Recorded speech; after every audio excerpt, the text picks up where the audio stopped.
தமிழக முதலமைச்சர் ஜோசப் விஜயின் 52வது பிறந்தநாள் விழாவை கொண்டாடும் வகையில் தமிழக வெற்றிக் கழகம் பெரியநாயக்கன்பாளையம் மத்திய ஒன்றியம் சார்பில் சுமார் 2000க்கும் மேற்பட்டோருக்கு மதிய உணவு மற்றும் நலத்திட்டங்கள் வழங்கும் விழா கோவை தொப்பம்பட்டி பகுதியில் நடைபெற்றது. கோவை மாநகர் மாவட்டம் கவுண்டபாளையம் சட்டமன்ற தொகுதி பெரியநாயக்கன்பாளையம் மத்திய ஒன்றியம் சார்பில் தமிழக முதல்வர் ஜோசப் விஜயின் 52வது பிறந்தநாளை ஒட்டி பொதுமக்களுக்கு நலத்திட்ட உதவிகள், கல்வி உதவித்தொகை, மருத்துவ முகாம் மற்றும் 2000க்கும் மேற்பட்டோருக்கு மதிய உணவு வழங்கப்பட்டது.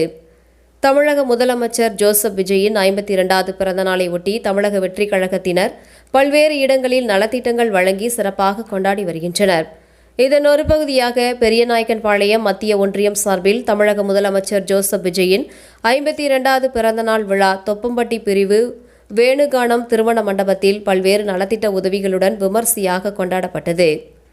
நிகழ்ச்சியில் சிறப்பு விருந்தினராக தமிழ்நாடு பிற்படுத்தப்பட்டோர் நலத்துறை அமைச்சர், கோவை மாநகர் மாவட்ட செயலாளர் சம்பத்குமார் மற்றும் கவுண்டபாளையம் சட்டமன்ற உறுப்பினர் கனிமொழி சந்தோஷ் ஆகியோர் கலந்து கொண்டு பொதுமக்களுக்கு அரிசி மற்றும் மளிகை பொருட்கள் மற்றும் மாற்றுத்திறனாளிகளுக்கு வீல் சேர் உள்ளிட்ட நலத்திட்டங்களை வழங்கினர். மேலும் மாணவ மாணவிகளுக்கு கல்வி உதவி தொகையினையும் வழங்கினர். தொடர்ந்து 2000க்கும் மேற்பட்டோருக்கு மதிய உணவு வழங்கினர். மேலும் மருத்துவ முகாம் நடைபெற்றது. நிகழ்ச்சியில் தமிழக வெற்றிக் கழக நிர்வாகிகள், மகளிர் அணியினர், தொண்டர்கள், பொதுமக்கள் திரளாக கலந்து கொண்டனர்.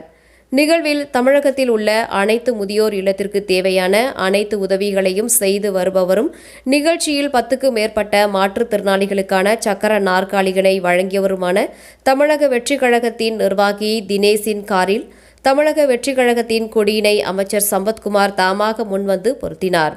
மேலும் இவர் பெற்றுள்ள விருதுகளை பெற்ற அமைச்சர் மேடையில் தானும் வழங்குவதாக முன்மொழிந்து அதனை வழங்கினார்.